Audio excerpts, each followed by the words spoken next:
का जो ये पाठ है बहुत महत्वपूर्ण है। आप प्रतिदिन जब वंदना करते हो तो उसमें पहली ही लाइन सब बोलते हैं कि पाणाति पाता वेर मणि सिक्खापदं समादयामि। तो बस ये एक ही लाइन है। कोई भी व्यक्ति जब हिंसा करता है, हिंसा कोई भी व्यक्ति बिना वजह के नहीं करता। हिंसा करने के लिए पहले उसे हिंसा लायक बनना पड़ता है। जो इसमें आज क्रोध की बात है कि हिंसा व्यक्ति दो ही तरह से करता है। या तो व्यक्ति को क्रोध आता है तो हिंसा करता है, और या व्यक्ति किसी को अपना शत्रु मानता है। कोई उसका शत्रु है, वो सामने वाले को अपना शत्रु मानेगा तो भी उसका मन उसको मारने को करेगा, गाली देने को करेगा। तो हिंसा के ये दोनों ही जो बिंदु है आज जो हम पढ़ रहे हैं, क्रोध और शत्रुता, कि अगर व्यक्ति के अंदर से ये दोनों ही बिंदु खत्म हो जाए, क्रोध भी खत्म हो जाए और शत्रुता भी खत्म हो जाए, तो व्यक्ति हिंसा करेगा ही नहीं। इसीलिए बुद्ध का जो पहला सील है, अगर हमें उसका पालन करना है और अच्छे से पालन करना है तो सबसे पहले हमें अपने मन को नियंत्रित करना होगा कि हम क्रोध कैसे खत्म करें। स्वाभाविक सी बात है, आप सभी लोग गृहस्थ लोग हैं और गृहस्थ लोगों को क्रोध आ ही जाता है। क्रोध तो गृह त्यागियों को भी आ जाता है, लेकिन बुद्ध ने कहा है वो अपने क्रोध पे संयम रखने का प्रयत्न करते हैं।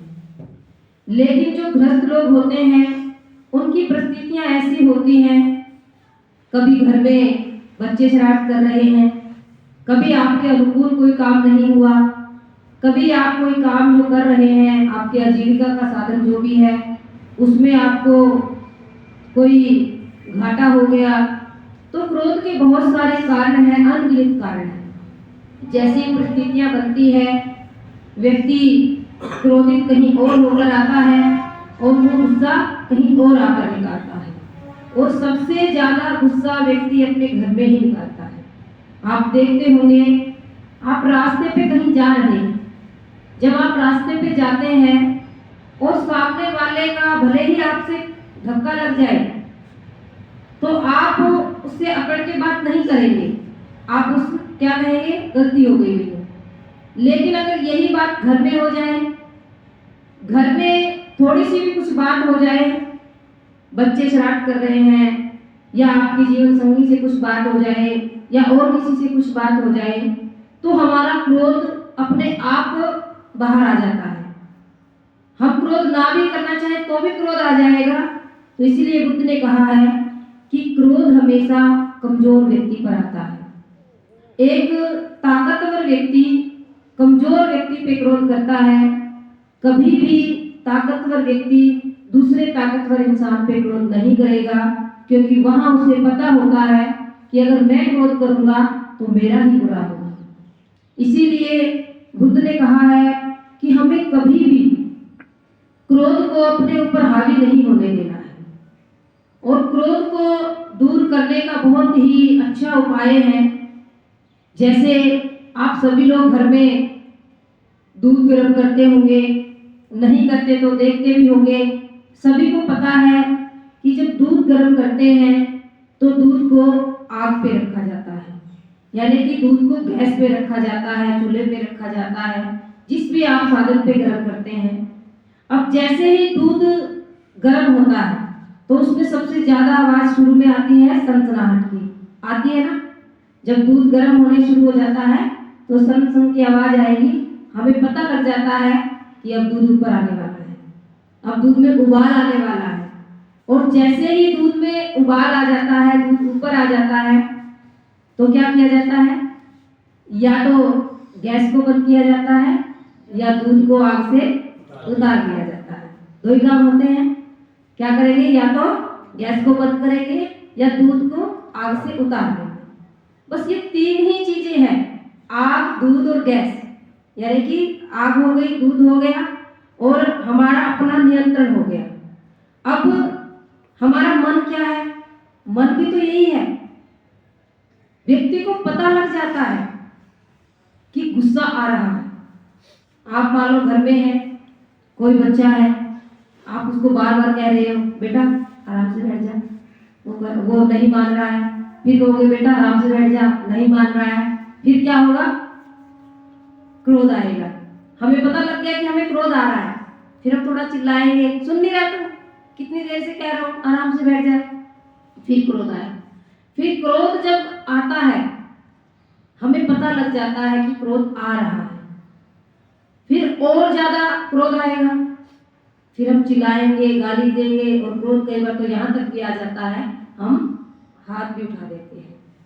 अगर हमें पता लग जाए कि क्रोध सिर्फ दूध के उबाल के जैसा है, कि जिस तरह से जैसे ही क्रोध आया आप तुरंत उस क्रोध को रोकने के लिए या तो घर से बाहर आ जाओ, जहां पे कुछ ऐसी स्थिति है कि हाँ यहाँ पे क्रोध आएगा, आप घर से बाहर निकलाओ, जिस जगह पे क्रोध पनप रहा है उस जगह से हट जाओ, या अपने मन को देखो और इस घटना को याद करो कि जिस तरह से दूध उबल रहा था और दूध को निकल ना जाए, हमने गैस को बंद किया, उसी तरह से जैसे ही मन में क्रोध आ रहा है तुरंत पकड़ लो मन को कि नहीं, क्रोध को बाहर नहीं लाना है, क्रोध को नहीं लेकर आना है, क्रोध नहीं करना है।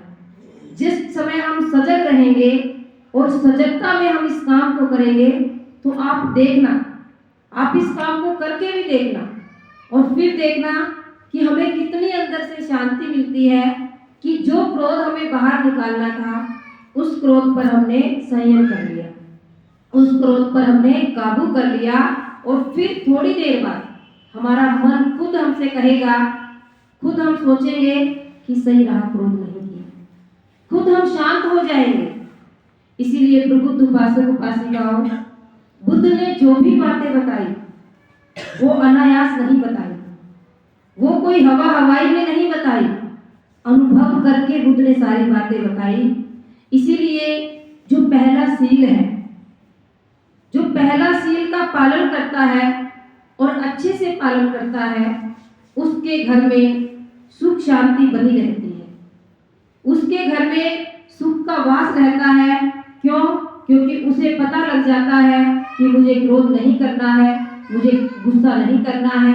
जब उसे पता लग गया तो घर में जो और लोग हैं उन्हें पता लग जाता है, और घर में जिस बात पे झगड़ा होना था उस बात पे झगड़ा नहीं होता है, और घर के लोग सुख शांति में रहते हैं। इसीलिए प्रबुद्ध उपासक उपासिकाओं, हमें पहले शील को सिर्फ रटना नहीं है, इसको समझना है और अपने जीवन में उतारना है। जो भी व्यक्ति पहले सील का अच्छे से पालन करता है उसकी फिर किसी भी व्यक्ति के साथ वैर नहीं रहता है। जैसे इसमें धम्मपद का उदाहरण भी बाबा साहब ने लिखा है कि कोई व्यक्ति सोचता रहता है कि उसने मुझे गाली दे दी, उसने मेरे साथ बुरा व्यवहार कर दिया, उसने तो मुझे हरा ही दिया, मैं तो किसी से हार ही नहीं सकता था, उसने तो मुझे लूट ही लिया। तो क्या है कि एक बार हमारे साथ कोई घटना हुई और उस घटना को हम बार बार याद करते रहते हैं और अपने मन को दुखी करते रहते हैं। बुद्ध कहते हैं वैर से वैर तो कभी शांत हो ही नहीं सकता। अगर आप किसी के साथ में वैर करते हैं और वैर की भावना से ही सोचते हैं कि मेरा उसके साथ में वैर है, मैं तो उसके साथ में कभी बात ही नहीं करूंगा, मैं तो उसके साथ में कभी बोलूंगा ही नहीं, तो ये वैर हमेशा ही रहेगा। जब तक आप जीवित रहेंगे, जब तक रहेगा। बुद्ध ने कहा वैर को हम किससे खत्म कर सकते हैं? शांति से। वैर को हम मधुर वाणी से खत्म कर सकते हैं, वैर को हम अच्छे व्यवहार से खत्म कर सकते हैं। हमें लगना चाहिए कि अगर सामने वाले मेरे से बात नहीं कर रहा है तो मेरा क्या जाता है, मैं ही नमो बुद्धाय जय भीम बोल दूं, मैं ही कह दूं भाई साहब नमो बुद्धाय जय भीम, नमो बुद्धाय जय भीम बहन जी। अगर हम कहते हैं तो सामने वाला भी उसका जवाब देता है और उसके अंदर जो वैर की भावना होती है वो भी खत्म हो जाती है। इसीलिए प्रबुद्ध उपासक उपासिकाओं, बुद्ध के जो भी विचार हैं, बुद्ध की जो भी देशनाएं हैं, प्रत्येक देशना में जीवन का रहस्य छुपा है, प्रत्येक देशना से सुनकर हम अपने जीवन को सुंदर बना सकते हैं, हम अपने बच्चों का जीवन सुंदर बना सकते हैं।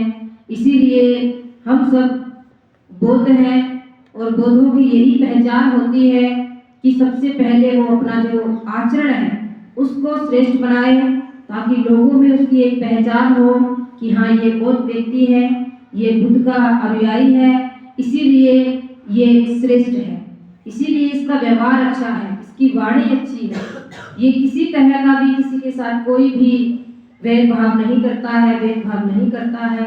तो हमें बुद्ध के विचारों पर अमल करना चाहिए और उनको जीवन पे उतारना चाहिए। आज की देशना यहीं पर समाप्त होती है और सभी बोलेंगे साधु साधु साधु।